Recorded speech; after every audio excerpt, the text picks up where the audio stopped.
Lady vous écoute vous retrouve aujourd'hui pour vous proposer une discussion, chose promise, chose due. Nous avions dans une édition précédente annoncé que nous ferions un sujet sur les conflits de famille, cette fois-ci avec des dames. Mais de famille, il n'y en a pas, si d'hommes, il n'y en a point. Alors nous avons un monsieur sur le plateau avec nous. En première partie d'émission, cependant, je voudrais vous proposer, à vous qui nous regardez, de partager une discussion, un bref entretien avec une personne qui a trouvé un peu de temps pour se joindre à nous dans Lady vous écoute. J'en suis personnellement honorée et je m'en vais vous présenter mes invités. On va commencer par le seul homme sur le plateau, Jean-Pierre Djemba. Bonjour monsieur. Bonjour madame. Vous êtes journaliste, éditeur. Merci d'être présent. Avec nous sur le plateau, madame Martine Tal. Bonjour madame. Bonjour. Merci d'être avec nous. Vous êtes la présidente de l'association Espoir à Clé-sous-Bois. Et juste à vos côtés, madame Odette Tedga. Bonjour madame. Bonjour. Vous êtes, vous, la présidente de TED Assistance Internationale. C'est une ONG. Vous êtes la présidente aussi de Miss Union africaine. Merci à vous d'être présente. Et je terminerai par vous, pour pouvoir commencer par vous justement. Excellence, Madame Koumba Bolibari, ministre de l'Éducation nationale et de l'alphabétisation au Burkina Faso. Bonjour. Bonjour. Merci d'avoir trouvé le temps de venir vous joindre à nous, brièvement certes, mais c'était important tout de même de montrer, notamment aux jeunes filles qui nous regardent, en espérant qu'elles nous regardent vraiment les yeux écarquillés. Oui, les femmes peuvent être ministres, c'est de l'ordre du possible, puisque nous voulons déconstruire des schémas sociaux et renforcer les mentalités déjà pour donner envie, pour créer des modèles. Vous êtes donc chargée de l'éducation nationale et de l'alphabétisation au Burkina Faso. C'est le pays des femmes intègres. Et des hommes intègres. Et des hommes intègres. Dois-je vous désigner comme Madame le ou Madame la ministre? Je préférerais Madame la ministre, parce que pour une fois, il faut quand même que les femmes assument aussi leurs responsabilités. Oui. De temps en temps, si on est ministre, il faut qu'on accepte que nous sommes des ministres et en tant que femmes. Ouais. Donc, Madame la ministre. Je ne me ferai pas prier pour dire là. Vous êtes donc présente à Paris dans le cadre de la conférence internationale pour le financement de la stratégie de croissance de développement accéléré pour le développement durable. J'ai dû... Oui, bien sûr que je me suis trompée. Stratégie de croissance accélérée pour le développement durable. C'est ça. C'est la stratégie de croissance accélérée pour le développement durable du Burkina Faso. Et vous êtes donc là dans le cadre avec une délégation à la tête de laquelle il y a monsieur le Premier ministre. Et donc, vous, en votre qualité de ministre de l'Éducation nationale et de l'alphabétisation, quel est votre apport dans un contexte comme celui-là? Alors, mon apport, c'est surtout de faire un plaidoyer pour le secteur éducation. Oui. Vous savez, le Burkina vient de terminer un plan décennal de développement de l'éducation qui nous a permis de faire des bons, vraiment qualitatifs, mais c'est surtout au niveau de l'accès que nous avons eu des résultats extraordinaires. Par exemple, à l'heure actuelle, en termes de parité, nous sommes presque en parité. Nous avons les mêmes inscrits comme filles et garçons dans les salles de classe, au niveau, par exemple, du primaire. Mais il faut reconnaître qu'au niveau du préscolaire, il y a encore des efforts énormes à faire. Dans le domaine de l'alphabétisation, c'est vrai, la majorité des femmes sont toujours analphabètes. Donc, nous essayons de faire un grand pas aussi en avant dans ce domaine-là. Donc, pour nous, c'est un bond en avant, mais il faut encore et encore promouvoir l'éducation de base au niveau de ce pays-là. Et les enjeux et les défis sont encore énormes, particulièrement pour les jeunes filles et les femmes. Ça n'est nulle part ailleurs, mais bien dans Lady vous écoute, Madame Koumba Bolibari, ministre de l'Éducation nationale et de l'alphabétisation au Burkina Faso. De passage à Paris, si vous avez une, deux, trois questions, le temps qu'elle restera encore avec nous, à poser, c'est maintenant, puisque nous sommes en direct, 01 45 55 76 87. Je voudrais bien évidemment poser des questions genrées à la femme ministre que vous êtes. Est-ce qu'il y a des démarches volontaristes pour favoriser l'émergence des filles dans certains registres d'éducation? On sait que quand c'est le primaire, tout le monde va à l'école si tout le monde y va. Mais quand il faut choisir une orientation, rien n'est moins sûr. Mais même au-delà, c'est même pas si évident quand vous dites que même pour le primaire, les filles, s'il y a un espace éducatif, elles y vont. c'est pas tout à fait ça. Je prends juste l'expérience de mon pays. Il a fallu prendre des mesures vigoureuses. Par exemple, permettre à des jeunes filles d'avoir, par exemple, des rations sèches, c'est-à-dire les cantines scolaires. On prévoit de donner des vivres aux filles, par exemple, pour qu'elles rentrent à la maison avec, parce que ça permet aux familles, qui sont surtout des familles pauvres, de refuser de les récupérer pour leur permettre de faire ces activités génératrices de revenus. Donc, elles sont à l'école, au lieu d'aller vendre, par exemple, des cacahuètes ou d'aller vendre des bonbons, etc., etc. Donc, ces familles-là, c'est parce qu'elles en ont vraiment besoin. Et ces rations sèches permettent à ces filles de venir en classe et d'y rester. Et ça, c'est important. La deuxième dimension, c'est que assez souvent, toujours ces familles pauvres en milieu rural, elles n'arrivent pas à payer, par exemple, les frais de scolarité. Quand on dit pour une école primaire, il faut payer, par exemple, les frais d'inscription à l'école primaire, elles n'ont pas de ressources pour ça. Donc, le gouvernement a décidé lui-même, en tout ce qui concerne la prise en charge de l'inscription des filles à l'école, de prendre sur lui pour pouvoir payer pour que ces filles puissent arriver déjà au CP1. Et je vous assure que ça a été un boom énorme. Et à l'heure actuelle, au niveau du Burkina, ce sont des mesures, mais qui ont permis, par exemple, que ces filles-là puissent être inscrites par leur famille. Ce sont des aspects tout à fait concrets et pratiques. Ouais. Et au-delà, c'est aussi l'information et la sensibilisation avec les leaders, par exemple, au niveau des villages, les imams, des prêtres, souvent des chefs de village, etc., etc. Et particulièrement aussi des femmes, parce que nous avons organisé les associations des mères éducatrices, parce que c'est par elles aussi que certains messages passent, parce qu'elles passent de maison en maison pour s'assurer, par exemple, pourquoi telle fille n'est pas venue aujourd'hui en classe. Et ça réveille au niveau aussi des familles en se disant, mais c'est vrai, on avait voulu qu'elle aille au marché, mais comme la responsable de l'association des mères éducatrices est présente, bon, d'accord, on va les laisser quand même aller aujourd'hui. On va changer d'avis. Exact. Donc, vous voyez, c'est un ensemble de stratégies qu'il faut vraiment pour pouvoir mettre en place pour que ça fonctionne.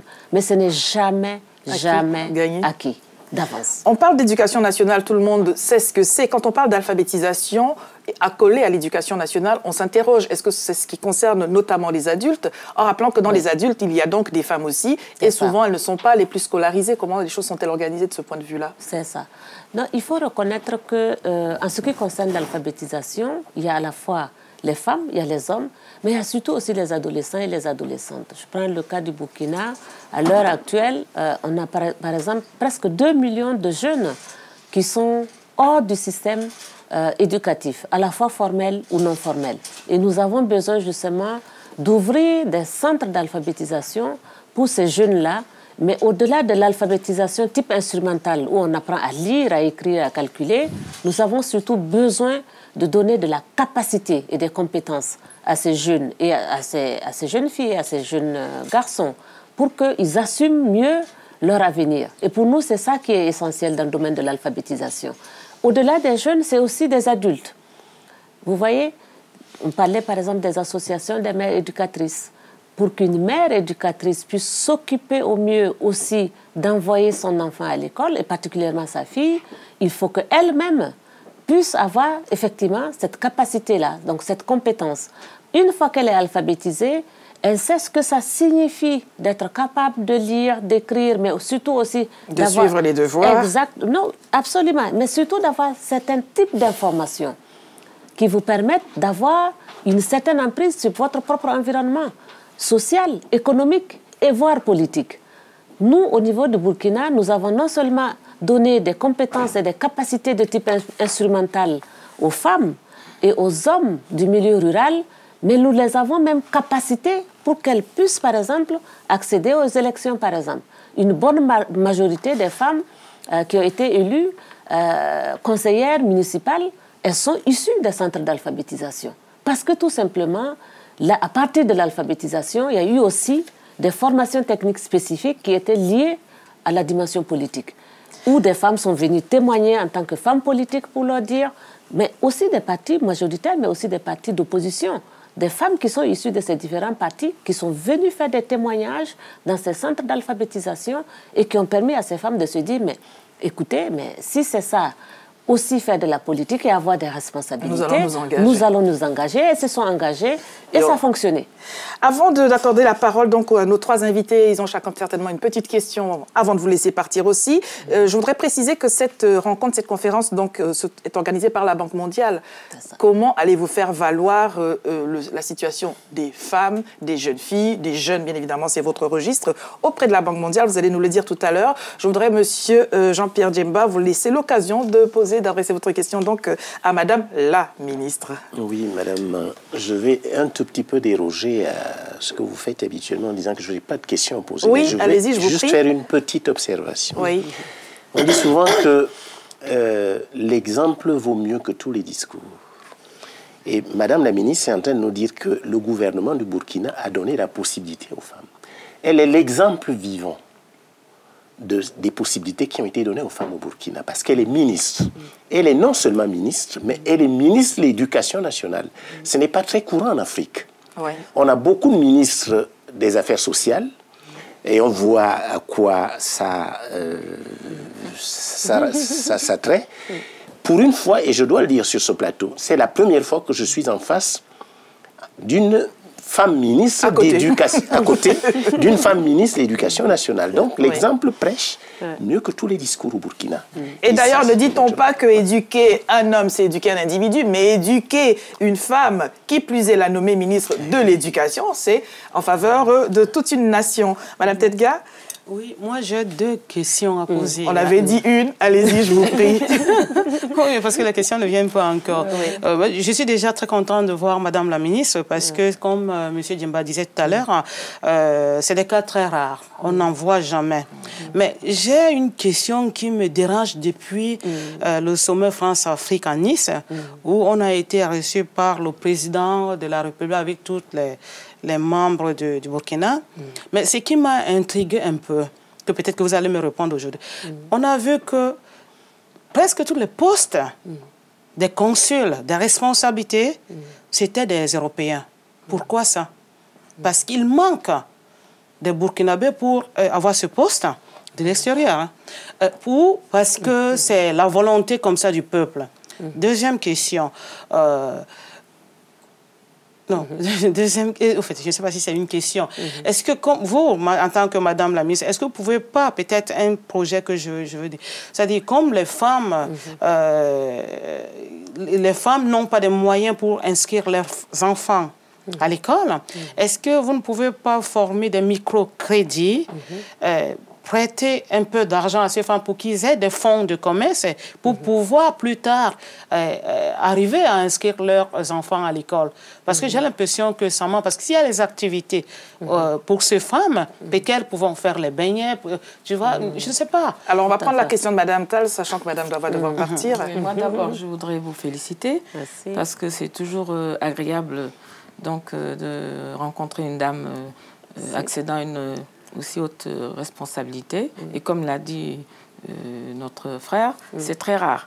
Et ma question, est-ce que vous avez mis en place le programme du commerce équitable? Parce que vous avez parlé du développement durable, mais maintenant, il y a le commerce équitable qui a bien pris en Amérique du Sud, et on voit qu'en Afrique, ça traîne encore. J'aimerais bien savoir si vous avez un programme dans je voudrais récapituler, si vous le permettez. Donc, sur le commerce équitable, nous demandait Madame Tall, et notamment sur l'autonomisation des femmes ou le renforcement des capacités financières des femmes pour pouvoir accompagner leurs enfants en termes d'éducation. Je vous redonne la parole sur ce point. Oui, merci à vous. La question relative à la capacitation financière des femmes, je pense que le Burkina a une belle expérience dans ce domaine-là. Nous avons un fonds au niveau national qui s'appelle le FARF. C'est vraiment un fonds qui est mis en place pour pouvoir justement permettre le développement des activités génératrices de revenus pour les femmes. Et ce fonds est logé d'ailleurs au ministère de l'économie et des finances du Burkina. Et c'est un fonds national. Au-delà de ce fonds national auquel les femmes ont accès, mais avec vraiment des taux raisonnables de remboursement pour pouvoir les permettre justement d'assumer cette capacité financière, la formation dans la façon dont elles s'organisent. Je prends l'exemple de l'alphabétisation. Les programmes d'alphabétisation, comme je vous disais au Burkina, au-delà de la dimension instrumentale, c'est aussi une dimension de formation technique spécifique. Une fois qu'une femme a acquis les rudiments d'écriture, de calcul, on lui permet aussi de développer une activité qui entre dans le domaine de son autonomie personnelle. Donc, ça peut être de l'élevage, ça peut être de l'agriculture, ça peut être du commerce, mais c'est vraiment l'éducation en lien avec les défis du développement. Sinon, on ne fait pas de l'alphabétisation pour de l'alphabétisation, mais c'est de l'alphabétisation en lien avec le développement. C'est ce qui se passe. Nous sommes à un quart d'heure déjà de votre présence sur ce plateau. Je sais que vous avez une conférence de presse et je voudrais être correct avec nos confrères de toute la presse sur la place parisienne qui vous attendent. Juste vous demander de nous dire un petit mot à l'endroit des femmes, hein, puisque vous avez l'occasion de vous adresser directement à notre public. Qu'est-ce que ce sera? Alors, pour toutes les femmes, je pense qu'il faut qu'elles se fassent confiance, qu'elles restent solidaires. Et je pense que si elles sont vraiment confiantes, elles sont persévérantes dans ce qu'elles font, elles sont rigoureuses dans ce qu'elles font, et surtout si elles aiment ce qu'elles font, je suis sûre et certaine qu'elles vont pouvoir aider ce monde-là à aller de l'avant. Merci, merci véritablement, Madame la ministre. Prenez des notes nouveaux qui nous regardez.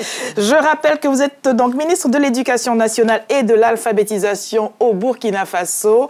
C'est le pays des hommes et des femmes intègres. Merci vraiment d'être venu. Lorsque vous serez de passage à nouveau à Paris et que vous aurez un peu plus de temps, c'est avec plaisir que dans Lady vous écoute, nous pourrons avec nos téléspectateurs échanger plus longuement. Je ne voudrais pas vous laisser partir sans une petite note musicale. C'est cadeau pour vous. Merci beaucoup, Lady. C'était un plaisir aussi de vous rencontrer. Merci à vous. Et je vous souhaite bon vent et bon vent à votre émission. Merci bien. Musique, à tout de suite. Oui.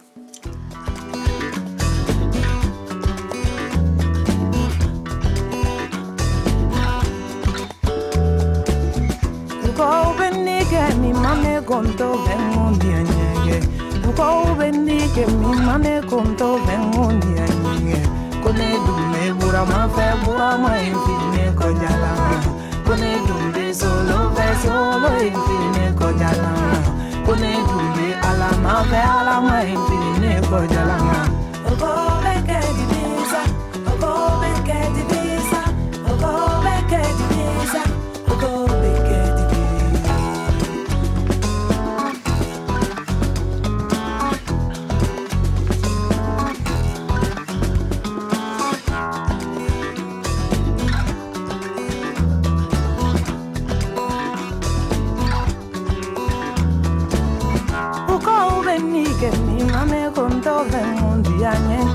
Uko bendike mi mane konto bengondi anyeke kone dumbe burama fe burama infine ko jala kone dumbe alama fe alama infine ko jala kone dumbe solo fe solo infine ko jala uko beke di bisa uko beke di bisa uko beke di bisa uko beke di bisa.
vous écoute après cette première partie d'émission où nous étions avec Madame Koumba Bolibari, ministre de l'Éducation nationale et de l'alphabétisation au Burkina Faso. Nous rentrons dans notre deuxième partie qui consiste donc à vous proposer la discussion du jour, s'intitule « Le conflit de famille ».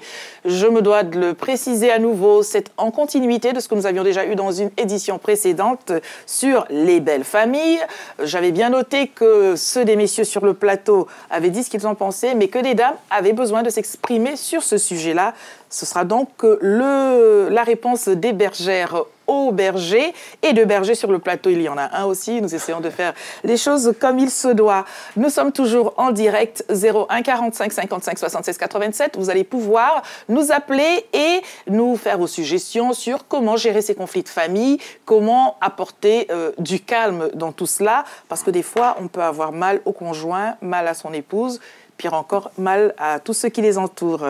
Je vous présente à nouveau mes invités. Des fois que vous soyez partis boire une petite boisson fraîche au réfrigérateur pendant la pause musicale. C'était d'ailleurs Fatoumata Diawara. Merci pour elle. C'est une femme qui fait des choses très bien. Et nous, dans Les Dits vous écoutent, nous les affectionnons toutes. Monsieur Jean-Pierre Djemba, journaliste, éditeur et surtout, vous avez ce site internet, plutôt votre adresse internet, c'est mpodolédition.fr. Vous êtes aussi engagé en politique, oui. Vous êtes UPCiste, l'UPC, c'est l'Union des populations du Cameroun. Voilà, et pour la petite histoire, vieux d'avant les indépendances, donc avec un certain Ruben Oumiové. Merci d'être là, monsieur Djemba. Avec nous, Madame Odette Tedga, je le disais, présidente de Miss Union africaine, 6e région. 6e région. Vous nous direz succinctement en quoi cela consiste d'ailleurs. Je crois que certains de nos téléspectateurs ont déjà eu la chance de vous voir sur nos antennes. Vous êtes la présidente de TEDS Assistance Internationale ONG. Et juste à vos côtés, Madame Martine Tal, présidente d'Espoir Clé-sous-Bois. Alors, Espoir Clé-sous-Bois, qu'est-ce que c'est? Alors, l'association Espoir a été créée donc, en 1994 pour encadrer les jeunes en grande difficulté, scolarisés ou déscolarisés. Et là, depuis 2-3 ans, nous avons pensé qu'il fallait mieux ne pas prendre que des jeunes à problème. Et nous allons aussi encadrer des jeunes entrepreneurs, des rappeurs et des artistes en herbe. Et comme ça, ceux qui ont déjà un pied, comme on dit, dans la réussite, pourront encadrer ceux qui sont un peu au bord de la route. Voilà. Une adresse internet peut-être pour l'instant, le site est en construction. Ne manquez pas de nous le communiquer. Voilà. Parce qu'on prépare une grande journée franco-africaine au mois de juin. Et d'ici là, donc, je pense que j'aurai l'occasion de revenir. J'espère bien. Présenter le programme. Absolument. Voilà. Madame Tedga, alors déjà, TEDS Assistance Internationale, qu'est-ce que c'est? TEDS Assistance Internationale, c'est une ONG, c'est pour... Au fait, je l'ai créée en 2007. C'était pour s'occuper des enfants des rues, des hérités. Parce que lors de mon passage au Cameroun, j'étais candidate pour être à la candidature pour la députation. J'ai sillonné la région de Douala 3e, et en fait Douala en quelque sorte. Donc j'ai trouvé qu'il y avait les enfants qui étaient en route. Surtout les orphelins, les enfants qui étaient de laissés et tout. Donc, arrivé à Paris, j'ai créé alors cette ONG. Donc, on aide les enfants à l'éducation, avec leur famille, on les met à l'école, on essaie de les faire sortir quoi, des problèmes qu'ils ont. Merci pour cette présentation, Monsieur Jean-Pierre Djemba. J'ai dans les mains des ouvrages. Je rappelle donc que vous êtes éditeur, vous avez édité, il n'y a pas d'autre mot, c'est bien cela. Oui. Ces ouvrages, je vais les présenter à la caméra. Où va l'Afrique? Réflexion sur une fin de siècle. Donc c'est un ouvrage de Nguo Wungli Masaga, commandant Kisamba, une personne avec laquelle vous travaillez en étroite collaboration. Un autre ouvrage qui s'intitule Les révélations de Jean Fauchivet, le chef de police politique des présidents Aïdjo Ibia. C'est publié par... ou plutôt, c'est un ouvrage de Frédéric Fincamp. J'aime bien noter que c'est marqué dessus top secret, mais comme c'est en vente, le secret ne le restera pas longtemps. Et puis un dernier, acte majeur, donc c'est Daniel Aboua, Ngo Ungli Masaga, Cameroun, ma part de vérité. Voilà des ouvrages qu'on va faire découvrir à nos téléspectateurs.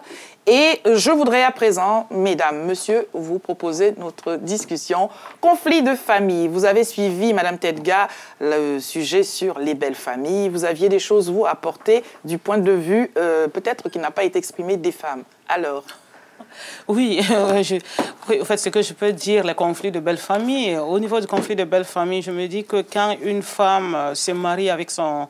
Elle vient en mariage, oui. Elle doit beaucoup surtout écouter son mari parce que quand elle arrive, et surtout qu'elle n'est pas acceptée, qu'elle n'a pas été désignée par la belle-mère, donc ça pose des problèmes. Il y a la belle-mère qui traumatise la femme, il y a les sœurs qui traumatisent les sœurs de l'époux, qui traumatisent la femme, il y a des frères. Moi, je dis que pour ça, il faut que la femme écoute son mari parce que si la femme accepte le conflit avec sa belle-mère, ça devient un problème interminable. Mais si elle reste à l'écoute de son mari pour que c'est son mari qui prend sa défense, je pense que tout peut aller mieux. C'est aussi simple que cela, à votre avis? Oui, si le mari prend la responsabilité de tenir tête à ses parents, donc la fille, elle peut être épargnée. Mais si le mari laisse la femme dans ce problème, il dit toujours non, il faut laisser tomber, et que c'est la femme qui s'engage, non, c'est invivable dans la famille, même dans les deux familles, la belle famille et les deux familles, de l'homme et de la femme. Parce que quand le problème devient un peu dur, la femme est obligée d'aller voir ses parents, et quand les parents de la femme rentrent au dedans, ça devient un problème interminable. Un conflit de famille. Oui, un conflit de famille interminable. Martine Tal, vous aviez sous un autre aspect aussi des conflits de famille à faire valoir dans le cadre de cette discussion. Alors moi, bon, pour l'expérience que j'ai eue par moi-même, bon, oui. Je sais que j'ai fait partie des femmes à abattre carrément. Mais non, puisque vous êtes là et bien vivante. Mais voilà, c'est pour ça que je me suis bien battue et pour rester droit dans les bottes, comme on dit. Mais j'ai quand même autour de moi des amis, donc couple mixte et non mixte, et qui vivent ici. Oui. Donc, et je sais qu'elles ont géré ce problème parce qu'on en discute souvent. Il ne faut pas que dans le couple, il y ait une troisième personne, une quatrième personne. Ça se passe entre mari et femme. Donc, la belle famille a son rôle de conseil, mais il ne faut pas que la belle famille vienne mettre le piment dans la sauce. Même si elle sait faire la cuisine. Voilà. Oui. Et pourtant, vous nous dites, ce sont des couples mixtes. On a entendu dans la première partie de cette émission, ou plutôt de cette édition sur les belles familles, donc la semaine dernière, on a entendu dire que c'est parce que c'était des mariages entre compatriotes qu'il y avait certains aspects qui étaient tout au moins ouverts comme ça, la belle famille qui ne s'invite, n'avait même plus besoin de s'inviter dans le ménage, mais qui était invité pratiquement, et les hommes étaient mis en cause par le mari. Et en l'occurrence, dans les couples mixtes, on est donc étonné d'apprendre que là aussi, alors qu'on pensait que, les choses fonctionnent différemment, c'est assez surprenant, non?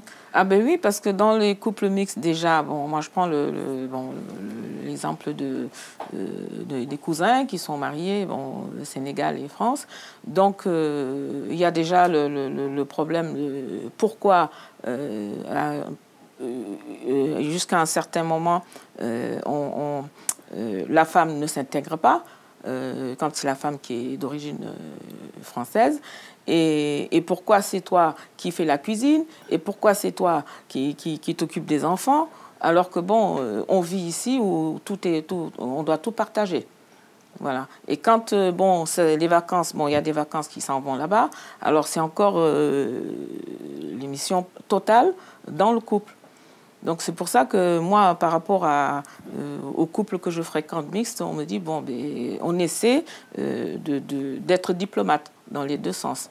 Et puis comme le peu de temps qu'on a à passer là-bas, c'est des vacances, on essaie que ça se passe vraiment sans... Vous entendez par là que quand les couples mixtes se déplacent sur le continent, il faut revoir la manière de fonctionner. Voilà, pour ceux que je connais, que je fréquente, voilà. Oui. Il y a toujours un problème parce que on veut que d'abord qu'ils habitent en famille.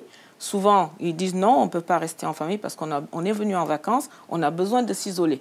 Oui. Et voilà, il y a un problème qui se pose en disant, mais non, déjà que vous ne vivez pas là, et vous arrivez ici, c'est toujours la femme qui commande. Bon, ça, c'est dans le cas où c'est la femme qui est... D'accord. Voilà. Et quand bien même ça n'est pas elle, elle est souvent aussi soupçonnée d'avoir mettre le mari à l'écart de sa famille. Et on dit que bon, le mari est faible, bon, il se laisse guider. Bon, ça, de toute façon, ça a toujours été. Hein. Quand, souvent, Et souvent, le problème, c'est les belles-mères. Hein. Je disais tout à l'heure qu'avec les beaux-pères, ça se passe très bien. Mais c'est souvent les conflits avec les belles-mères. Comme on dit, le mariage, ça n'est pas que la mère à boire, c'est la belle-mère à avaler. Vous avez dit tout à l'heure que vous seriez la femme à abattre. Pour quelle raison? Non, mais moi, c'était bon, c'est passé maintenant. J'ai passé le cap. Bon, maintenant, et pourquoi avez-vous été la femme à abattre? Parce que, bon, moi, je ne sais pas, peut-être parce que j'étais un peu plus émancipée ou bien que j'ai voulu asseoir tout de suite mon autonomie et puis être libre. Parce qu'on peut être marié, on a quand même un respect vers l'un et l'autre, mais ce n'est pas une soumission totale. Bon, je pense que jusqu'à présent, le problème se pose aussi. Il faut que la femme baisse souvent la tête. Voilà. Notamment devant donc la belle-mère. Vous nous disiez, Madame Tedga, que quand il n'y a pas de belle-mère, il y a un peu moins de misère à l'horizon. Ah oui. Non. Il faut vraiment... moi, j'ai dit toujours aux filles qui veulent se marier, prie Dieu pour ne pas rencontrer une belle-mère. Bon, maintenant, si Dieu ne exauce pas ta parole, tu rencontres une belle-mère, tu es obligé d'assumer, mais pour vraiment éviter, surtout une belle-mère qui voulait imposer une autre femme à son fils. Ouais. C'est là où il y a le conflit. Parce que ce n'est pas les belles-mères, ce n'est pas toutes les belles-mères. Hein. C'est quand une belle-mère décide que c'est elle qui va donner une femme à son fils, c'est là où ça pose problème. Pourquoi ça s'est fait? On n'a jamais compris. Parce que quand l'homme s'entête pour prendre sa femme, ah mais non, la belle-mère n'est pas contente, pas du tout. Elle va te poser toutes sortes de problèmes. Bon, moi j'ai eu la chance parce que je ne vis pas avec... j'ai pas vécu avec ma belle famille, mais... À distance, c'était grave. Déjà? Même à distance. C'était grave. Moi, c'est l'ignorance parce que j'ai tout mis sur le dos de mon mari. J'ai demandé à mon mari de décider. Je n'ai pas voulu en parler à ma famille. Parce que si j'en parlais à ma famille, il y aurait du feu. Donc, pour éteindre, on ne pouvait pas éteindre. Donc, je me suis dit non, je mets tout au dos de mon mari. Donc, si je pouvais recevoir les attaques, c'est lui qui répondait. Pendant plus de 10 ans, et quand ma belle famille, eux, ils ont vu comme ça, ils étaient quand même honnêtes de me demander pardon. Ce qui est très bien. Oui, ce qui est très, très rare. Parce que comme je ne répondais pas, je ne faisais rien, c'est mon mari qui répondait, il ne savait pas. Donc, pour s'approcher de leur fils, il fallait maintenant qu'il passe par moi. Donc, je ne souhaite pas... Vous avez dit, je ne souhaite pas à une jeune fille d'avoir une belle-mère. Non. J'ai dit, en priant. Oui, il vaut mieux prier. Oui. Bon, alors, nous allons prendre une téléspectatrice à Orléans. Ensuite, Monsieur Djemba, je vous demanderai de réagir à tout cela. Bonjour, madame. Oui, bonjour. Bonjour. Oui, je voulais réagir à propos des propos de madame Tedga. Oui. Oui, je ne suis pas d'accord à ces propos. Hein. Le fait déjà de dire qu'il faut prier pour ne pas avoir une belle-mère, déjà, c'est méchant. Hein, je ne suis pas mariée, je suis célibataire, mais ces propos, je ne suis pas d'accord. Il faut regarder le problème de belle-mère, c'est surtout parce qu'on a un problème en Afrique. La majorité des femmes africaines se retrouvent seules à élever leurs enfants. Oui. Elles se retrouvent monoparentales. Ça, c'est un problème en Afrique. Donc, ce qui fait qu'elles se sacrifient, elles mettent toute leur vie à éduquer, à élever leurs enfants. Donc, ce qui fait que ça leur pousse ou ça les oblige à vouloir imposer certaines choses à leurs filles. Surtout que elles privilégient beaucoup des garçons que des filles. Donc ça, c'est un problème qu'on doit regarder en Afrique. Il faut que nos hommes apprennent à épouser des femmes, rester auprès d'elles pour élever leurs enfants à deux. Ça, c'est le problème. La majorité de nos mamans se retrouvent seules. Ce qui fait que quand les enfants grandissent, elles ont toujours ce problème-là. Donc c'est un problème de fond qu'il faut résoudre. Donc le fait de dire qu'il faut prier de ne pas avoir la belle, mais maintenant on aimerait bien avoir un homme bien éduqué, avoir une bonne situation, être amoureux, ça vient de la belle-mère, c'est l'éducation que sa maman le donne. Donc d'une part, elle mérite le respect. Bon, il y a d'autres qui exagèrent, mais je dis c'est un problème de fond. Il faut que nos hommes prennent leurs responsabilités, à faire des enfants et être prêts à leur éducation, de ne pas laisser tout à les mamans. Donc merci madame pour votre participation. Nous notons donc effectivement lorsque la maman, la belle-mère en l'occurrence, a dû élever son fils pratiquement toute seule, elle s'attache tant et si bien à lui que le moment venu pour lui de convoler en juste noces, ça n'est pas tout à fait aussi simple et elle a envie quelquefois de ne pas du tout couper ce cordon ombilical, quand bien même il y aurait s'adulciner. Monsieur Jean-Pierre Djemba, je voudrais que vous puissiez réagir à tout ce qui s'est dit jusqu'à présent. Oui, mais j'ai entendu de bonnes choses. Hein. Tout ce qui a été dit est vrai, mais pas forcément suffisant, parce que je crois qu'on est confronté à un tas de problèmes dont nous n'avons plus totalement la maîtrise. Il y a un peu, moi j'appellerais cela le choc, un choc aussi dans ces histoires de couple. Il y a une question de choc de culture, des cultures. Je prends un pays comme le Cameroun, par exemple, qui a plus de 200 tribus. Dans toutes ces tribus, les choses ne fonctionnent pas de la même manière. Quand un ressortissant d'une tribu va donc épouser une femme dans une autre tribu, il est automatiquement confronté à des tas de problèmes qui sont inhérents à cette situation. Voilà. Donc, je veux dire que... Est-ce à dire, pardonnez-moi de vous interrompre déjà, est-ce à dire qu'au sein d'une même tribu, ils sont exempts de ce genre de difficultés? Non, Lydie. Ils ne sont pas exempts, parce que je vais prendre mon propre exemple. Moi, j'ai épousé la fille d'une amie de ma mère. Mais ça ne nous a pas du tout épargnés. C'est-à-dire que nous avons quand même eu des problèmes. Parce qu'en fait, les problèmes font partie de la vie. Il faut le dire. Maintenant, tout dépend de la manière dont on résout ces problèmes aussi. Et pour les résoudre d'une manière harmonieuse, d'une manière apaisée, une manière qui préserve le couple, je crois il faut beaucoup de qualité. Il faut écouter, il faut une certaine intelligence. Et donc, non, ce n'est pas parce que vous vous mariez entre vous que vous n'avez pas de problème. Non, les problèmes sont liés à la vie. Quel regard portez-vous sur les belles-mères au regard de ce que nous décrivent les dames? Personnellement... pas la vôtre, bien sûr, je ne me permettrai pas, mais je voudrais dire au sens large. Hein. Oui, vous voyez les gens vivre autour de mais vous. je parle quand même de la mienne, en disant que moi, je n'ai pas eu ce problème, simplement parce que comme c'était une amie à ma mère, on était dans la même famille, en quelque sorte. Le mariage a eu lieu entre deux familles qui se connaissaient. Donc, on n'avait pas ce problème. La mère de ma femme était ma mère, en quelque sorte. Donc, elle me considérait comme son fils. Hein. Et ma mère considérait ma femme comme sa fille. Mais si on sort de ce cadre-là, je crois que les femmes sont confrontées à ces problèmes dont je parlais au début. Et elles sont appelées donc à faire preuve de beaucoup de patience et de beaucoup d'intelligence pour gérer les choses au mieux, préserver le couple, faire en sorte que le mari ne se retrouve pas... pratiquement dans une situation dont il n'a plus... Qu'il a provoqué tout de même, s'il ne fait rien. Ou s'il ne fait rien. Et donc, je crois que ça demande beaucoup d'intelligence, beaucoup de tact. Et tout ça, pourquoi? Pour préserver le couple. Si l'on tient son mari et si l'on tient sa femme. Je crois que c'est ce qui est... Mais alors, si l'on tient à sa famille, parce que c'est de là que vient des fois le problème. On veut bien tenir à son mari ou à sa femme, mais on tient légitimement aussi à sa famille d'origine. Et c'est là que rien ne va forcément comme on attendait. Oui, mais il faut que la femme soit diplomate.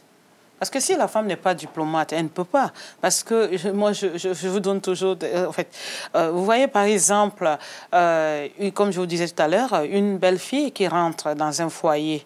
Bon, la chance que nous, les femmes qui sont en Europe, qui ne vivons pas sur place, nous encore, on est épargnés. Mais imaginons les femmes qui vivent sur place. Parce que moi, j'ai plus de 20 cas à Paris qui étaient mariées au Cameroun. Elles ont laissé leur mari pour venir ici parce que les belles-mères venaient jusqu'à dans la maison pour les provoquer.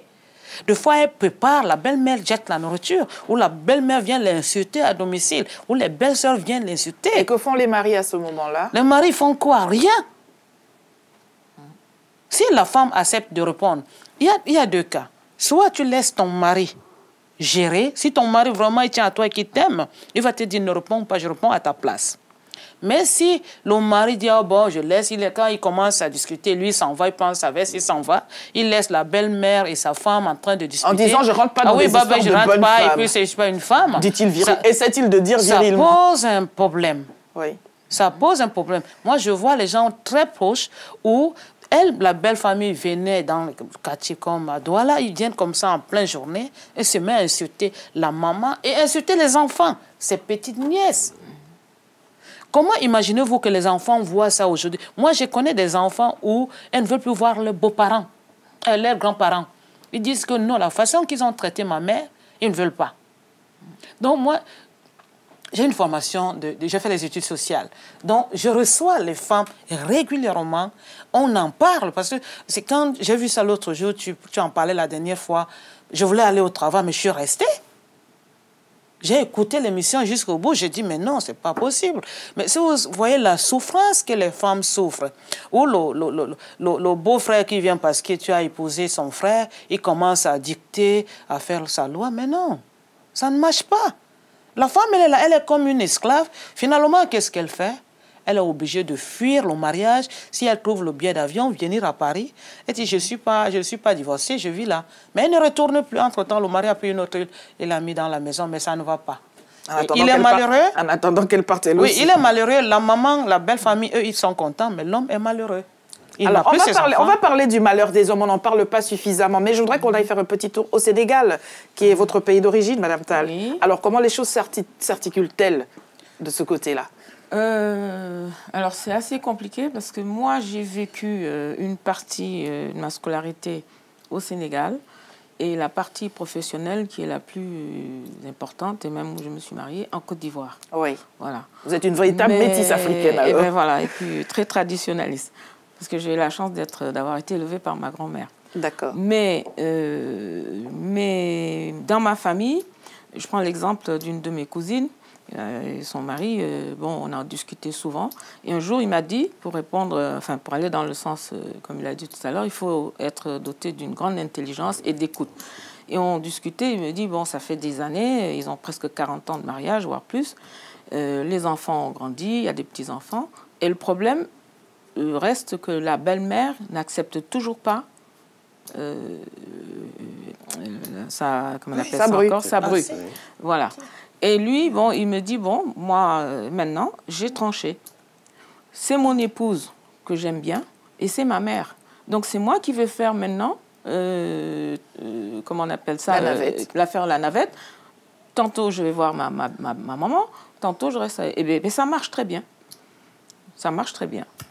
Donc maintenant, dans d'autres familles, évidemment, comme il le dit, souvent, moi, je pense que bon, la belle-mère s'immisce dans le couple et prend des directives, décide de commander le couple, et généralement, le mari ne bouge pas. C'est la plupart des cas que je connais, le mari, il ne bouge pas. Les hommes seraient donc pétrifiés devant leur maman. Mais alors, est-ce que quelque part, toute femme étant appelée à être épouse un jour et puis ensuite belle-mère elle-même, est-ce que quelquefois les femmes n'essaient pas finalement de régler des conflits à retardement? C'est-à-dire que ce qu'elles n'ont peut-être pas pu gérer en tant que belle-fille lorsqu'elles l'étaient à l'endroit de leur belle-mère à elles, elles vont différer le conflit et vouloir régler les comptes à la femme de leur fils pour pouvoir remettre les pendules à l'heure. Est-ce qu'il n'y aurait pas à chercher de ce côté-là, M. Djemba? Oui, moi je pense qu'on ne peut pas écarter cette hypothèse, hein, cette possibilité. C'est clair que quand on n'a pas bien vécu sa vie de couple, il est très difficile qu'on permette à sa progéniture, à sa fille ou surtout à son garçon, de vivre mieux la sienne. Et ça, encore une fois, ça demande un certain niveau d'éducation. Et ça demande une certaine intelligence. D'abord, savoir que son fils a sa propre vie. Et on ne doit que l'aider simplement à la réussir. On ne peut pas lui imposer une direction. C'est quelque chose que beaucoup de mamans n'admettent pas facilement. Et donc là, comme disait Mme Tedga, c'est aussi aux hommes dans ce cas-là, parce qu'on tient à sa mère. Si on tient également sa femme, eh bien on devient une sorte d'arbitre. On devient une sorte de juge. Et quand on est juge, en effet, il faut rendre la justice. Il faut la rendre en préservant tout ce qu'il y a à préserver de part et d'autre.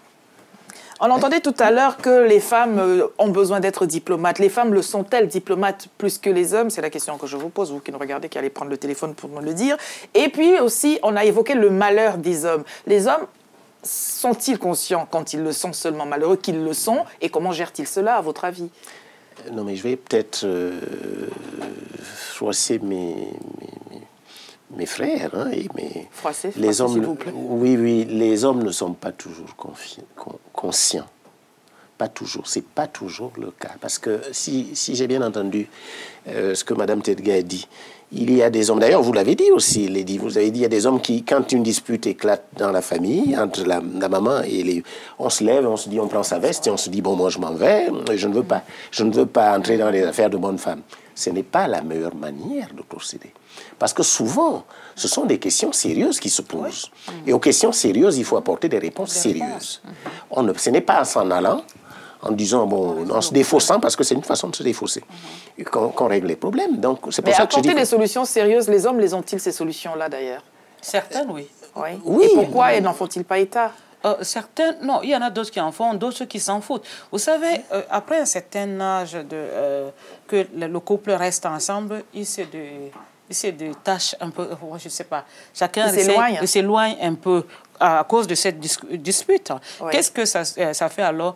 On commence à mettre dans la tête de l'homme, parce que comme la femme engueule souvent la belle-mère, elle répond à la belle-mère, on commence à montrer, à présenter des filles à l'homme, mais surtout au Cameroun où nous connaissons aussi, qu'est-ce que l'homme fait? Il se dit, ah oui, ma femme ne s'entend pas avec ma belle-mère, il essaie d'aller à côté.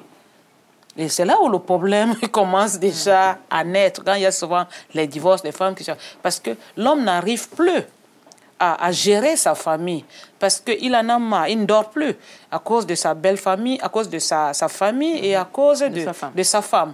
Il ne peut plus dormir. C'est là où on dit qu'il y a certains hommes, on dit qu'ils meurent subitement, on commence à dire que oui, c'est la femme qui a tué. Peut-être que non, c'est l'homme qui a tué. Et peut-être que c'est la famille qui a tué l'homme parce qu'ils ne veulent plus. Il y a certaines ethnies dans nous, par exemple au Cameroun, où maintenant, quand on voit comme ça que l'homme, il a les moyens, on se dit, mais dans ce cas, la femme veut rester avec tout, hein. Alors qu'il est mort de ses propres bêtises. Nous allons prendre Mme Amassi, ensuite M. Djemba. Bonjour, madame.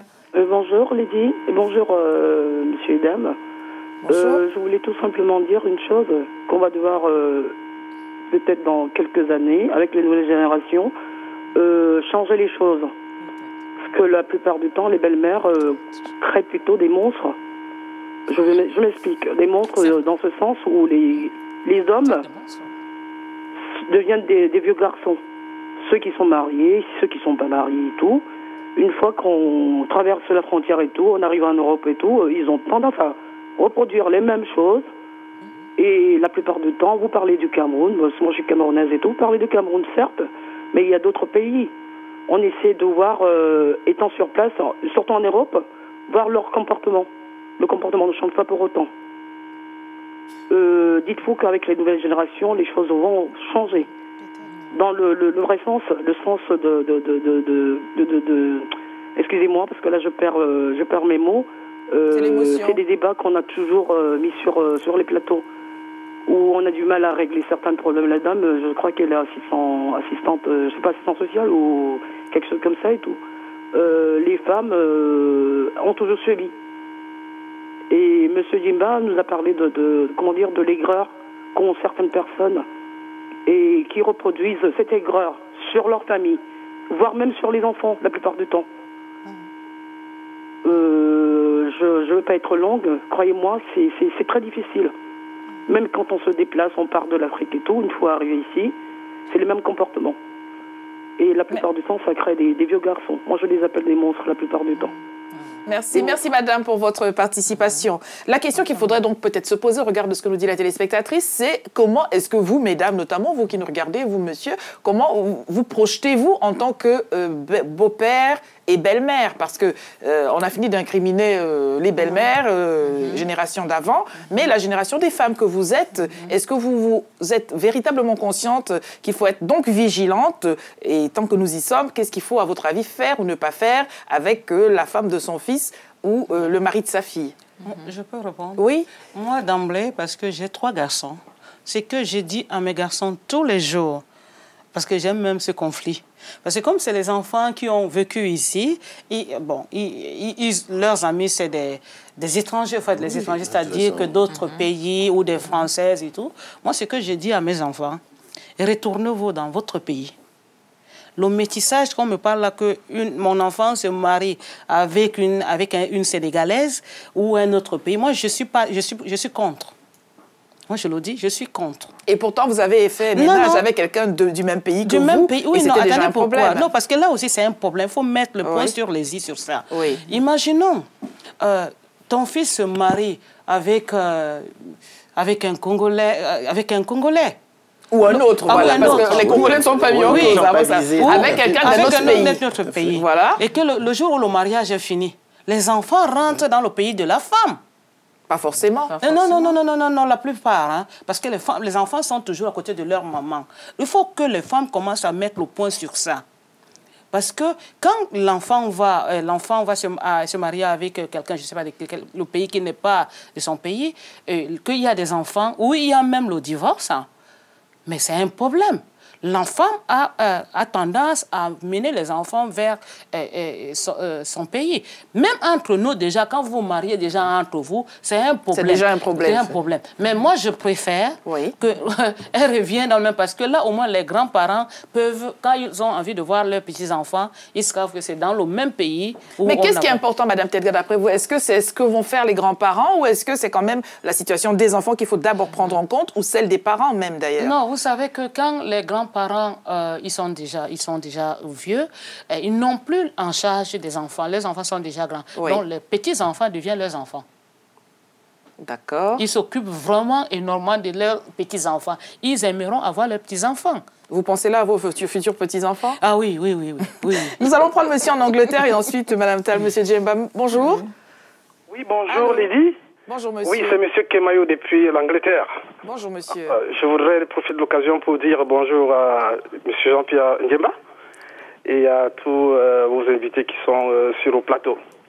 Donc, je voudrais réagir par rapport au sujet de ce matin qui concerne les conflits de belles familles et ainsi de suite. Je voudrais parler de mon expérience personnelle.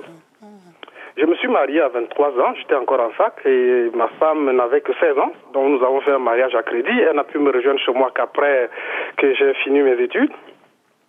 Mais seulement comme nous n'avons rien, pratiquement, nous n'avons jamais eu de problème. C'est-à-dire que mes sœurs n'ont jamais dérangé ma femme. Mais mon grand frère, qui lui avait un peu des moyens, dès qu'il s'est marié, alors là, sa femme a vu des vêtements et des pas mûrs. Et je veux vous rappeler que je suis un garçon de Mokolo à Yaoundé. Mes petites sœurs ont bondi sur cette dame-là comme des abeilles. Donc le conflit ici, très généralement en Afrique, c'est par rapport à la situation de confort financier de l'homme. Très généralement, lorsque le garçon de la famille n'a pas de moyens, on laisse la fille tranquille. J'aimerais profiter de cette occasion pour donner un conseil également aux jeunes filles de faire très attention parce que le conflit peut aussi provenir du côté de la femme. Parce que si elle laisse sa maman, je veux dire, si la femme laisse sa maman s'immiscer dans le couple, ça va pouvoir dégénérer par la suite. Il y a un conflit d'intérêts qui se passe. Je vais vous donner un exemple. J'ai commencé à faire le marché. Alors j'avais introduit ma femme sur le marché également. J'ai dit à ma femme, ok, quand je me vais d'un côté, toi également tu te barres de l'autre. Voilà donc ma belle-mère qui va dire à ma femme pendant qu'elle est au marché que s'il te plaît ma chérie, de temps en temps, donne-moi l'argent par derrière, je vais cotiser à la réunion. Ma femme lui dit, mais comment maman? C'est mon mari qui me donne le capital pour faire le marché. S'il y a 20 000, je dois rendre compte à mon mari. Je ne peux pas prendre l'argent par derrière pour venir te donner pour aller faire des tontines à l'insu de mon mari. Supposez un seul instant que si ma femme avait été idiote et qu'elle avait commencé par donner l'argent à sa mère pour aller faire les tontines, et que je me rende compte plus tard, je devais aussi aller dire à maman. Et c'est comme ça que la guerre commence. C'est vrai.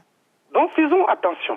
Ça, c'est le petit conseil, ma petite contribution que je voudrais vous apporter aujourd'hui. Merci, monsieur. Elle est loin d'être petite, votre contribution. Vous avez fait là allusion à 2 points essentiels. La question de l'aisance financière, parce qu'effectivement, monsieur nous dit, quand le mari n'a pas grand-chose financièrement, la belle famille, consciencieusement, laisse sa femme moisir dans son coin et personne ne vient rentrer dans la bataille. Par contre, quand il y a des intérêts, que ce soit de l'argent ou des biens, là, la question se pose autrement. Et puis, autre point, monsieur fait allusion, et j'allais en venir moi aussi d'ailleurs, vous avez une boule de cristal en Angleterre, les filles à maman, les filles à papa, qui dans leur ménage, donc, le mari ne peut pas prendre de décision quelle qu'elle soit sans que madame veuille absolument entendre l'avis de papa, maman.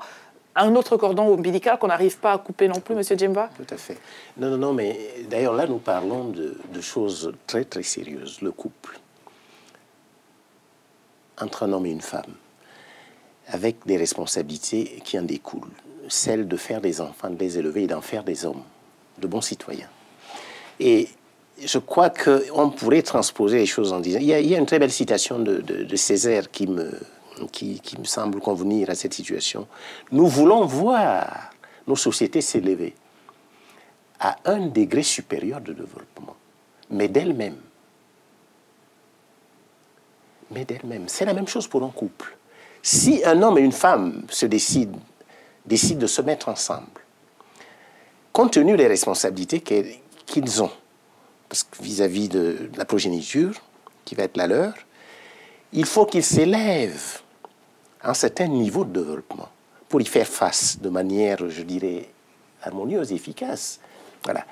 Donc, mais d'eux-mêmes, sans accepter forcément qu'il y ait des interventions, des interférences qui viennent de part, que ce soit du côté de la famille, de la belle famille de madame, ou au moins, mais que soi-même, on soit capable de s'élever, parce qu'on a des responsabilités vis-à-vis de ses enfants. Donc, c'est une affaire trop sérieuse. Comme disait le monsieur, notre compatriote, notre frère d'Angleterre, c'est vrai que, comme les problèmes font partie de la vie, il faut simplement, je crois qu'il faut apprendre à les régler dans le sens de la préservation de ce qui est essentiel. Ce qui est essentiel, c'est le couple. C'est le rôle que le couple a joué par rapport à sa progéniture, à ses enfants. Donc, je crois que ces filles à maman, pour aller dans le sens de ce que... Bon, à un moment donné, je crois qu'il faut grandir aussi dans un mariage, dans un couple, dans un ménage. Il faut être soi-même et s'en référer à son mari et à soi-même. Donc, essayer de faire en sorte que... Voilà. Une complicité. Madame Tal, quand on parle comment dirais-je, d'autonomie, d'indépendance, prendre les décisions soi-même sans aller chercher son père, sa mère, son beau-père, sa belle-mère, il y a un lien avec les moyens peut-être aussi. Parce que s'il y a on se sent assujetti financièrement, c'est peut-être ce qui va produire qu'on ne s'autonomise pas en termes de prise de décision. Si les conjoints doivent avoir recours aux parents ou aux beaux-parents pour régler le menu fretin, peut-être qu'ils ne vont pas s'en affranchir. Oui, c'est-à-dire que bon, dans ce cadre-là, ça veut dire que les parents n'ont pas rempli leur mission, parce que comme nous éduquons nos enfants, nous les éduquons pour la scolarité, nous les éduquons à devenir, à avoir accéder à des responsabilités, à être autonome financièrement. Et dès l'instant où bon, on doit se retourner toutes les 5 minutes à dire bon, il y a maman, il y a papa, c'est-à-dire que les parents donc un rôle d'éducation à ce que les enfants soient autonomes, et une fois qu'ils sont partis, on ne va plus encore revenir à mettre les couches, à donner du lait. Non, ce n'est pas possible. Parce que ça va encore se répercuter sur les petits-enfants. Et dans le couple, si la fondation, c'est l'amour. C'est l'amour. S'il n'y a pas d'amour, il n'y a pas de sentiment. On est là à calculer, on ne construit rien. On ne construit rien. Et puis, bon, si après, maintenant, il y a les beaux-parents qui disent, bon, ben, on va donner un peu, on va acheter ceci. Non. On les a éduqués pour qu'ils puissent demain être responsables. Oui. Ce n'est pas encore pour être... Nous, maintenant, on a un rôle d'être des mamies, des sympathiques mamies. De temps en temps, de temps en temps, en rigolant, ma fille me dit, oui, maman, je t'ai amené les enfants. Je dis, non, mais attends. Ah non, non, non. Moi, je les prends quand j'ai envie. Parce que moi, j'ai encore d'autres activités. Mais voilà. Alors, Madame Tall, pour en revenir quand même sur un point, vous dites, on nous dit souvent que ce sont les femmes qui éduquent les enfants et les hommes, et que si les hommes ont tel ou tel comportement, telle attitude envers les femmes, c'est à cause des mères qui les éduquent. Il y a quand même un véritable problème. Est-ce que les femmes, quelquefois, pour en revenir à leur ménage, qui peut-être ne s'est pas passé comme elles l'auraient souhaité, vont vouloir régler en différé quand elles ont enfin pris de l'assurance, la maturité et l'âge venant? Elles vont vouloir se projeter, faire leur projet d'avenir à l'intérieur de leur progéniture, fille ou garçon, et vouloir continuer. Vous dites, il ne faut pas donner le biberon jusqu'à 18 ans et quand il est marié, eh ben, elle continue quand même, en disant, en monnayant quelquefois, en faisant ce chantage affectif. Je te prends les enfants, surtout en Occident, où, ma foi, il vaut mieux avoir une mamie qu'une nounou, parce que, bon, ça peut toujours se négocier facilement. Elles font ce chantage affectif, elles s'imposent. De toute façon, les femmes, elles sont fortes, de toute manière, pour faire ces choses-là, on le sait bien. Bon, ça c'est vrai, mais bon, encore une fois, on a une génération qui veut tout de suite se prendre en main aussi. Donc, c'est des jeunes, donc on voit même maintenant, on ne peut plus les forcer à faire comme nous, notre génération, où les parents nous disaient, vous faites ceci, on s'en tenait là. Aujourd'hui, on négocie avec nos enfants, on discute. On ne peut plus forcer les jeunes de maintenant à faire ce qu'ils n'ont pas envie de faire. Et le rôle des parents, c'est ça, parce que si les parents continuent à alimenter ce matériel-là, ce n'est pas rendre service.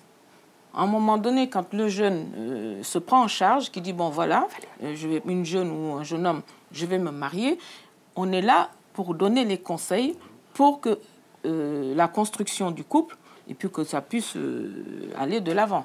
Mais si c'est pour encore faire des petits chantages, nous on a le rôle de les éduquer, de les préparer pour asseoir cela. Mais les enfants de maintenant, ils ont aussi une autre vue. On ne peut plus forcer un jeune, bon, je ne vois pas un jeune de maintenant, je ne sais pas, bon, j'en ai pas rencontré, que sa belle-mère va lui dire tu fais ci, tu fais ça. Non. Parce que déjà, même nous, les parents, on a ce petit conflit avec nos enfants. Voilà. Alors donc, je ne pense pas que les belles-mères et bon, j'insiste bien sur la belle-mère parce que le beau-père, on n'a pas de problème avec lui. Hein. Encore une fois, mais deux fois il suit. Vous êtes toutes les deux dans vos registres respectifs avec les enfants et j'espère qu'on va avoir en vidéo les éléments que Mme Telga a bien voulu nous amener s'ils sont arrivés de la technique. Mais je voudrais que l'on parle quand même de ces beaux-pères qui... les hommes sont tous charmants quand ils deviennent beaux-pères alors, M. Djemba? Enfin, disons que on est moins barbant que les belles-mères. C'est ce que plus fuyant, peut-être. Oui, plus fuyant aussi, certainement. Oui. Oui.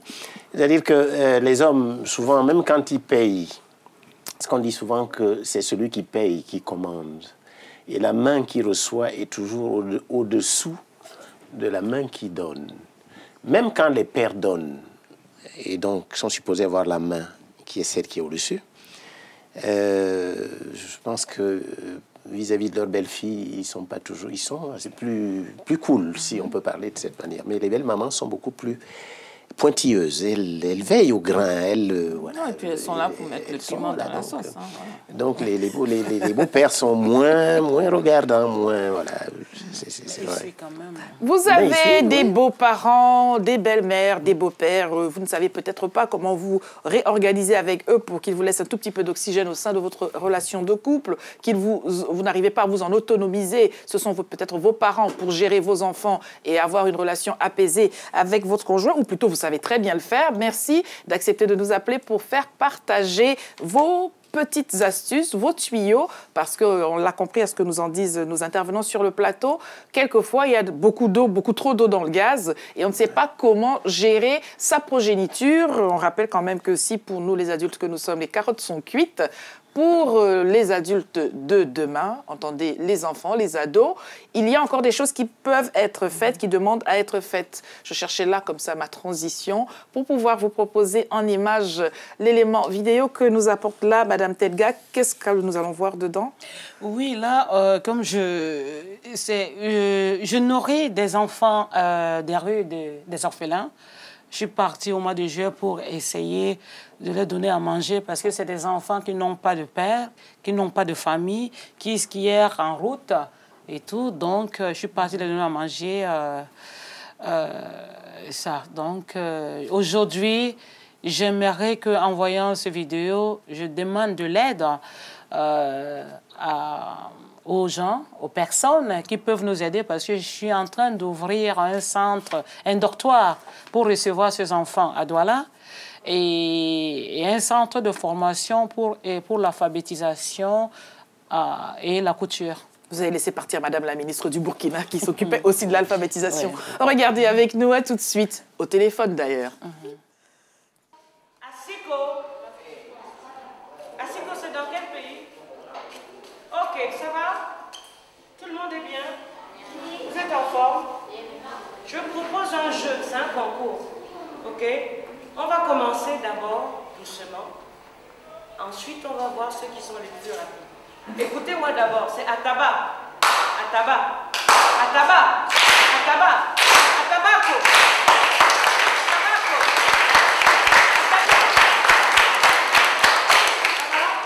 Ok, on va voir comment vous allez vous en sortir. Ataba. Ataba. Atabako. Ataba. Atabako. Ils sont en brouillure là, on commence. Ataba. Ataba. Atabako. Atabako. Rio. Rio.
Retour plateau dans Lady vous écoute. Ce sont donc là les enfants de Madame Tedga, je peux parler comme cela, puisque c'est votre association qui s'en occupe. Ils sont heureux, les enfants qui n'ont pas faim, qui sourient et qui applaudissent. C'est parce qu'ils sont bien accompagnés. On doit noter notre consoeur Suzanne Kalalobé qui les anime et leur donne du cœur à l'ouvrage. Je voudrais que nous prenions au téléphone une dame. Vous êtes en Allemagne. Bonjour. Oui, bonjour Lady. Bonjour aux invités. Bonjour. Je veux réagir à l'émission par rapport au problème de belle-mère. Moi, il s'agit de mon homme, le père de mon enfant au Cameroun. Excusez-moi, il est bamblé, moi je suis Bassa. Et quand je l'ai connu, sa maman ne voulait pas de moi parce que je suis Bassa et j'avais de très petits seins. Et quand elle parlait tout le temps que non, je n'accouche pas parce que j'ai les petits seins et je ne fais que remplir les WC. Excusez-moi du terme, que je ne fais que remplir les WC. Un temps, j'ai pris la grossesse. Après, il a dit que non. Son fils est parti lui dire que non, je suis enceinte. Elle a dit à son fils que je dois avorter.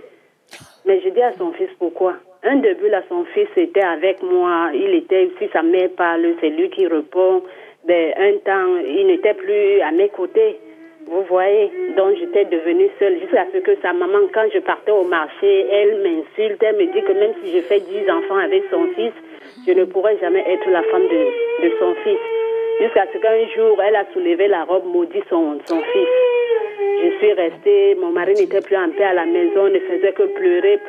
Bon, je ne savais plus quoi faire. Il ne pouvait pas laisser sa famille, il ne voulait pas aussi m'abandonner. Bon, moi, je suis quittée. J'ai dit que non, il ne peut pas quitter sa famille bêta que moi je quitte, je suis partie, j'ai rejoint ma famille. Ce qui fait même que quand j'ai accouché, elle n'a pas mis les pieds à l'hôpital, elle n'a pas vu l'enfant. Je suis venue en Europe. C'est derrière mon dos maintenant qu'elle est partie voir l'enfant. Et excusez-moi, je veux revenir sur quelque chose là. Elle est partie chez eux au village, épouser une femme à son fils.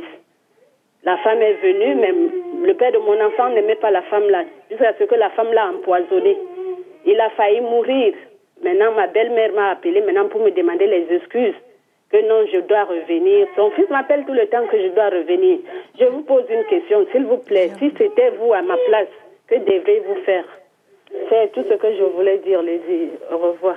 Merci, merci madame pour votre témoignage. Je voudrais que vous réagissiez à madame en répondant. D'ailleurs, qu'est-ce que vous auriez fait à sa place, mesdames? Monsieur, qu'auriez-vous fait à la place de madame? Qu'est-ce que j'aurais fait à la place de madame? D'abord, madame nous conforte un peu dans ce que nous disions, les difficultés, c'est-à-dire que le choc des cultures. Parce que là, on voit, c'est concrètement, il s'agit au Cameroun, donc, entre une Bassa et un Bamileke. Bon, il y a déjà ce problème culture. Mais qu'est-ce que j'aurais fait à sa place? Je crois qu'elle a eu une attitude, bon, à un moment, elle a réagi comme un être humain. Excédée, elle s'en va. Bon, parce que de toute façon, il y a des moments où il faut bien rompre. Elle s'en va, mais après, sa belle-mère revient la voir pour lui demander, pour lui dire, voilà, finalement, j'ai tort, je pensais que... Parce qu'elle-même, elle est prisonnière également des traditions et des habitudes de son lieu d'origine. Oui. Alors, à un moment donné, donc, elle revient. Si on aime son mari, si on aime et qu'on croit qu'on peut construire quelque chose avec cet homme-là, qu'est-ce que j'aurais fait? Ben, je crois que là, on revient. Peut-on aimer son mari en dépit de sa mère à lui? Je voulais... Non, moi, je dirais à la sœur qui venait de parler, parce que du moment où la belle-mère a soulevé sa robe pour maudire son fils, son propre fils, la femme ne devait pas partir. Parce que si la belle-mère a maudit son fils, c'était à cause de la dame, parce qu'il était avec la dame. Donc la dame devait rester à côté de ce monsieur, parce que ce monsieur souffrait. Le fait que ce monsieur s'en aille, ça posait encore un autre problème. Qu'elle s'en aille, elle. Oui, ça posait encore d'autres problèmes, parce que la malédiction que la maman a versée sur son fils, ça pouvait plus revenir, malgré tout ce qu'elle pouvait faire. Il fallait seulement qu'elle reste et subir ça avec son mari. Mais personne n'aime être à l'origine de toutes ces malédictions. Non, mais ça a été fait, ça a été consommé, il ne fallait pas qu'elle parte. Mais maintenant, elle dit maintenant que la belle-mère l'appelle après pour venir. Vous savez, je suis Bassa comme vous, je pense que vous m'avez appelé Odette, ça veut dire qu'on se connaît un peu. Donc, ce que je peux vous dire, chez nous, chez les Bassa, quand une femme ou le couple se sépare, après 6 mois, 1 an, si elle revient, un d'eux va mourir. Donc, si vous retournez, je ne sais pas si ça sera votre cas ou le cas de votre mari. Donc, moi, je dirais, ce n'est pas la peine d'y aller. Votre mari ou votre ex peut vous donner ce qu'il peut pour son enfant. Ne retournez pas. Mais vous avez mal fait de partir, laisser l'homme dans les problèmes. On ne laisse pas quelqu'un qu'on aime dans les problèmes. Non. Monsieur Arras, bonjour. Oui, bonjour Lady et bonjour à vos invités sur le plateau. Oui, je me permets d'intervenir, mais ça va être très bref. C'est une brève lecture que je fais de la situation. Je pense que la belle famille peut toujours s'interférer ou s'immiscer dans la vie du couple selon les origines, les traditions. Car de ce côté-là, les coutumes sont aussi têtues, il faut dire ce qui est. J'estime aussi qu'avec la mondialisation, la mixité ou le métissage, que ce soit afro-africain, afro-européen, afro-asiatique et que sais-je, nous, Africains de la diaspora, sommes pour certains sensiblement à l'abri tant que nous vivons distinctement nos vies de couple à l'extérieur du continent. Mais la réalité nous rattrape très vite. Des difficultés relationnelles peuvent toujours nous rattraper une fois rentrés définitivement au bercail. Donc, de mon point de vue, je pense que le choc de culture aidant pour certains d'entre nous, il y a... Ma foi, enfin, je pense qu'on n'est pas sorti de l'auberge de ce côté-là. Donc, il y a du travail, il y a du boulot. Je vous souhaite une bonne émission, bonne continuation. Merci beaucoup, monsieur, pour votre appel. Alors, nous sommes loin d'être sortis de l'auberge. C'est quand même très tordu, toutes ces histoires de conflits de famille, quand même, parce que quand la mère va donc jusqu'à maudire son fils parce qu'il a pris en épousailles une personne qu'elle ne peut pas voir en peinture, c'est plus que tordu. Normalement, les mamans veulent le bonheur de leur fils. Est-ce qu'une maman sait accepter que son fils est heureux? Et en plus, une maman sait-elle accepter que son enfant, fille ou garçon, est heureux en ménage, quand bien même ça ne fait pas son bonheur à elle, Monsieur Djimba? Mais Lady, il faut dire que cette femme qui a été jusqu'à maudire son fils, elle ne l'a pas fait de gaieté de cœur non plus. Parce qu'elle aurait pu s'en passer, elle-même. Elle aurait pu s'en passer, mais quelquefois, ces traditions sont si fortes que vous outrepassez, vous allez au-delà de ce que vous auriez voulu faire vous-même. On connaît des cas dans nos pays. Donc, quand elle le fait, ce n'est pas forcément parce qu'elle voulait le faire, mais parce qu'elle est contrainte et forcée de le faire. Parce que face à elle, il y a la tradition, il y a le candidaton. Il y a le candidaton, et ça compte énormément dans certaines contrées de chez nous. Donc, elle est plus, je dirais qu'elle est plus à plaindre qu'à blâmer quelquefois. Mais quels sont ces contrats? On ne va pas plaindre la belle-mère qui a détruit un ménage, mais on aurait pu ça. Et la belle-fille, alors? Non, quand on dit blâmer, ça veut dire qu'elle est fautive parce qu'elle a été jusqu'à maudire son fils. Mais face à la tradition qui est plus forte qu'elle, parce que face à la tradition, face à un village, et qui est plus chez nos frères Bamileke. Je suis désolé de le dire, je suis à l'antenne, je suis chez nos frères Bamileke, la tradition a un sens, elle a un poids. Toutes les traditions, non? Toutes les traditions. Est-ce que ce sont les individus qui donnent beaucoup de sens à leur tradition, ou est-ce que c'est une tradition toute seule comme une grande qui pèse de tout son poids de tradition sur les individus, quels qu'ils soient? Mais d'abord, la communauté, elle est organisée d'une certaine manière. Et elle est partie prenante de cette affaire, même si ce n'est pas déclaré. Elle est là, elle vous regarde, elle vous surveille et elle intervient. Qu'auriez-vous fait, Madame Tall, à la place de la téléspectatrice? Seriez-vous restée avec ce mari que sa mère a maudit ou seriez-vous partie? Moi, comme je suis une passionnée, je serais restée. Parce que je crois à l'amour, je crois que l'amour peut construire, et puis je serais restée parce que je suis une passionnée. Parce que même si je m'en vais, j'aime toujours. Et c'est encore plus dur de partir avec un poids en plus. Donc, tant qu'à faire, on va rester et puis on va essayer de gérer. Parce que la belle-mère, bon, à un moment donné, elle essaie de vous abattre. Eh bien, vous avez des cartes, vous aussi. Elle est partie, elle a vu tous les sorciers. Voilà. Vous ne soyez pas accablée, madame, qui avait appelé, je pense, d'Allemagne. Bon, on parle des traditions, ce sont les hommes, et j'espère les femmes aussi, qui font donc, qui défont les traditions. Rien n'est figé comme ça dans le temps. Ce qui est fait est fait, ce qui est défait est défait. Mais bon, n'en prenez pas une couche en disant, ça y est, j'aurais dû. L'avenir, c'est tout droit devant et c'est certainement pas dans le rétroviseur. Et voilà.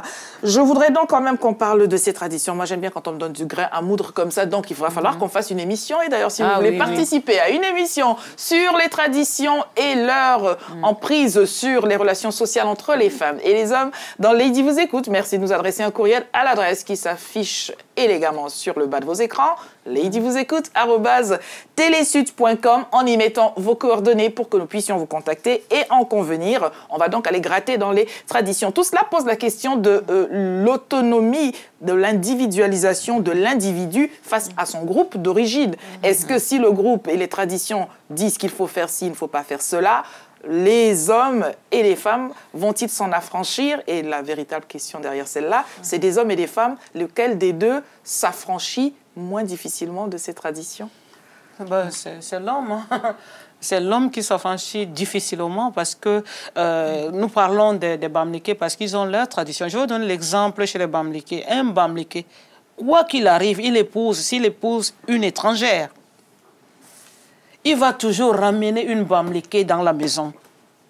Parce que chez eux, déjà, une femme Bamileke, elle accepte facilement la polygamie par rapport à d'autres filles des autres ethnies du Cameroun. Parce que quand elle est mariée, si son mari amène une autre femme, ça ne l'embête pas. Mais chez nous, chez les Bassa, chez les Bétis, chez les Douala, c'est très difficile, c'est mal vu. Si tu as déjà signé là devant que c'est la monogamie, mais personne ne peut accepter. Donc, quand il va tourner, il va tout te donner, miroiter, mais il va toujours aller chercher sa sœur parce que c'est la tradition. Pourquoi? Parce que comme toi, tu n'es pas Bamileke, il ne t'a pas amené dans leur petite chambre noire là, où il faut toucher les crânes, tu n'es pas vraiment la vraie femme.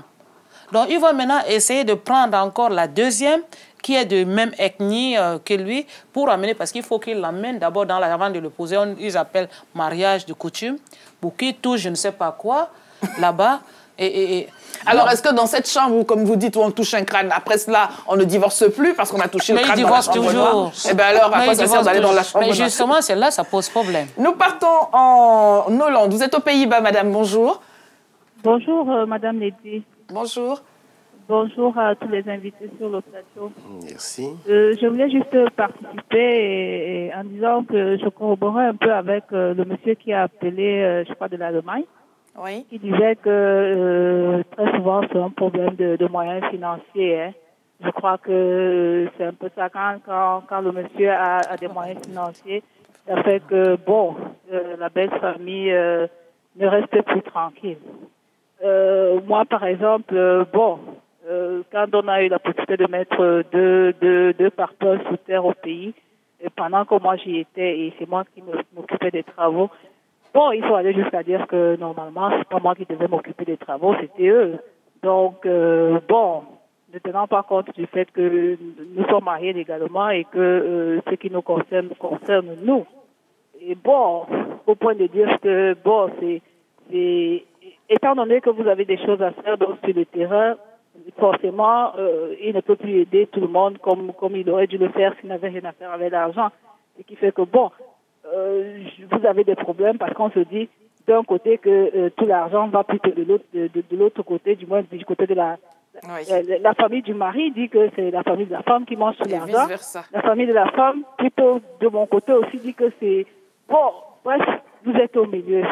Je crois que c'est beaucoup de problèmes. Merci madame pour votre témoignage.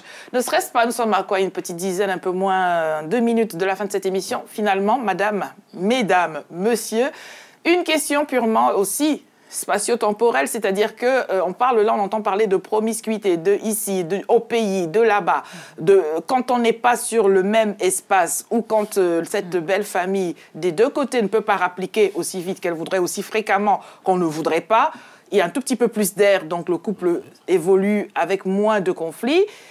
Mais il est des familles, il y a nos compatriotes sur le continent qui nous regardent, qui vivent dans le pays d'origine et qui s'en sortent quand même. Donc, on ne peut pas jeter le mariage avec la belle famille.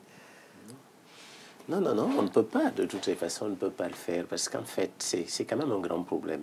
Je crois que tout à l'heure, je reviens un tout petit peu en arrière pour dire à Madame Tedga que cette sœur Bamileke qui a une coépouse ne l'accepte pas forcément parce que ça lui plaît. Elle est obligée. Elle est résignée? Elle est résignée. Parce que de toutes les façons, ce n'est pas elle qui décide, qui a le dernier mot. Donc, elle n'est pas forcément contente. Mais bon, donc.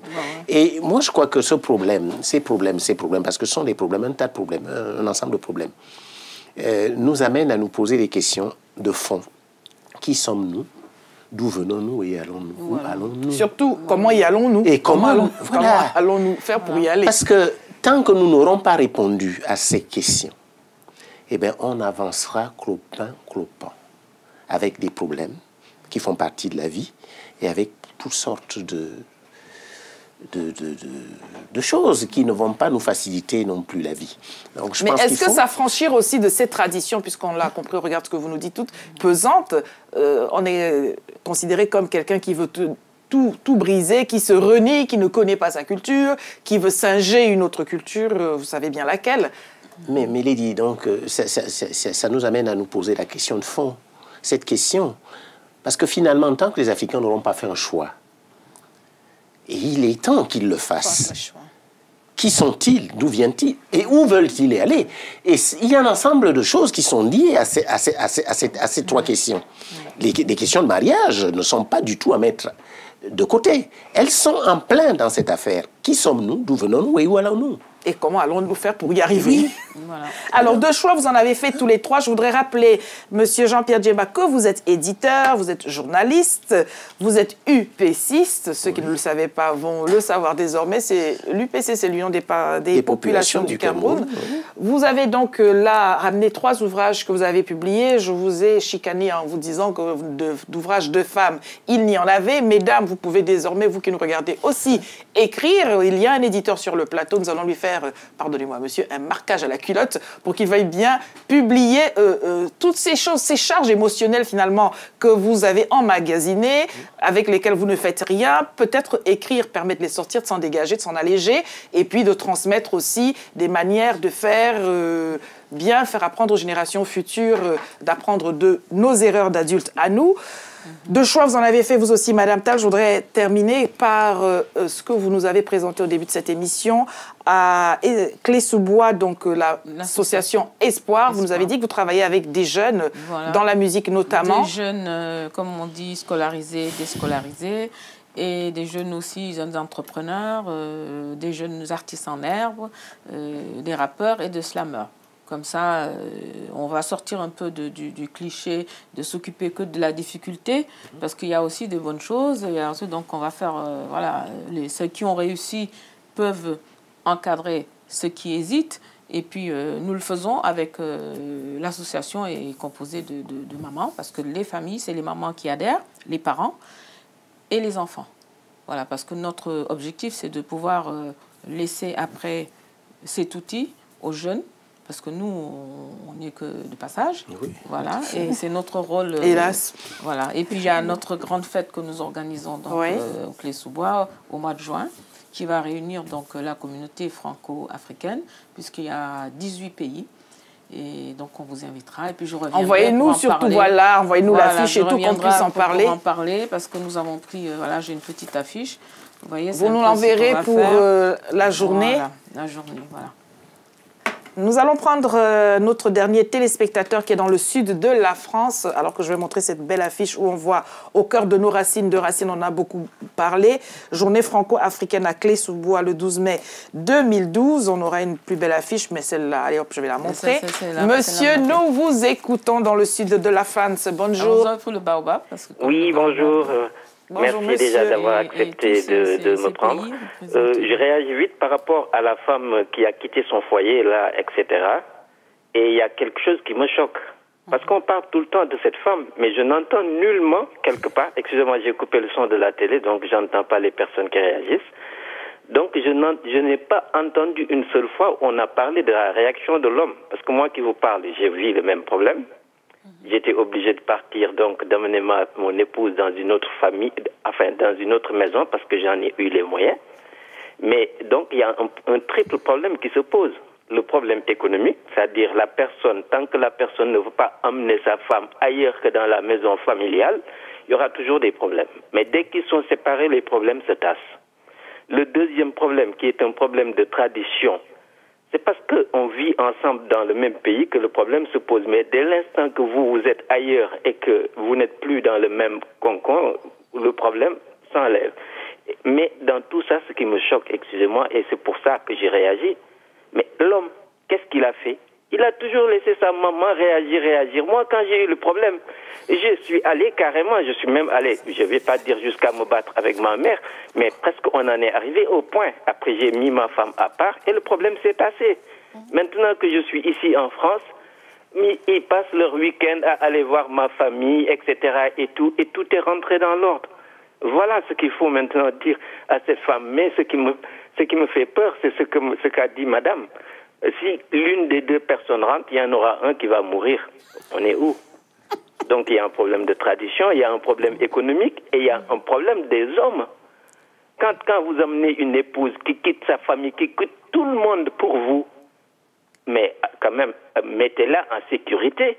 Mettez-la en sécurité, réagissez, bon Dieu, les hommes. Excusez-moi, je m'arrête là parce que peut-être le temps est un peu... C'est dommage que vous ayez arrêté cette émission. Voilà, monsieur, véritablement, il y a la main de Dieu dans Lady vous écoute. Voilà, des intervenants comme les aime au téléphone. Pour conclure, résumer ce qui s'est dit et ce qui ne s'est pas dit, vous l'avez bien dit. Que font les hommes? Où sont les hommes quand les mamans soulèvent les robes pour les maudire parce que leur épouse n'est pas celle des rêves de maman? Je voudrais, Madame Tedga, qu'on parle rapidement quand même de Miss Union africaine. En fait, Miss Union africaine, c'est un concours de Miss qui regroupe les 54 pays d'Afrique, dont la première édition a eu lieu le 8 décembre dans les salons Vianney. C'est une Burundaise qui a été élue Miss Union africaine. des 54 pays. C'était donc la plus jolie. C'est la plus jolie et c'est la plus belle et très belle. Oui, et la plus intelligente aussi. Non. Vous avez... Quels étaient les critères? Les critères étaient l'intelligence et la beauté. Oui, donc c'était aussi la plus intelligente. Oui, le parcours aussi. Professionnel. Donc je pense que tous les trois, la Miss, les deux dauphines, c'est des filles très très belles et très intelligentes. Et je voulais rajouter que pour être d'assistance, on a besoin des ordinateurs, on a besoin de machines à coudre pour le centre de formation, pour former des enfants des rues et des hérités. C'est important de donner cette précision. Oui. Donc, on a besoin, on n'a pas besoin d'argent, on a besoin du matériel. Sur place ou ici, vous allez vous occuper de l'acheminement? Ici, on va s'occuper de l'acheminement. Pour contacter nos invités de cette émission, Lady vous écoute @telesud.com. C'est notre mission que de rediriger les appels. J'avais une question pour vous, Madame Tal. Est-ce que parmi ces jeunes dans la musique que vous accompagnez, il y a parité, filles-garçons? Ah oui. Je l'espère bien. Absolument. Bon, vous avez vu, il y a 18 pays. On a vu les 18 pays, on a pu découvrir le baobab de nos racines à l'écran. Voilà. Je voudrais vous donner à vous le mot de la fin, puisque vous êtes le seul coq dans la basse-cour. Oh là là, mais ces dames me font un grand honneur que je vais essayer de mériter.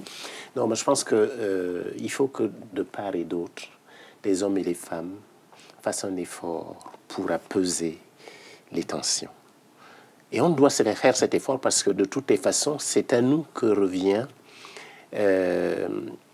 Nous sommes dans le processus de reproduction du système social nous revient. Et donc, si on ne se donne pas la main, si dans le couple on ne se donne pas la main, on ne réussit pas du tout la transmission de tout ce que nous avons à transmettre aux hommes qui vont, aux hommes et femmes qui vont nous succéder. Voilà. Merci à tous les trois d'avoir accepté de participer à cette émission. Merci à vous qui avez été nombreux au téléphone. Vous le voyez, je l'ai dans ma main, c'est le balai. Mesdames, messieurs, c'est une arme de destruction massive. Celui-là qui veut venir menacer votre couple, menacez-le de devoir passer le balai, ça va le calmer. Au revoir.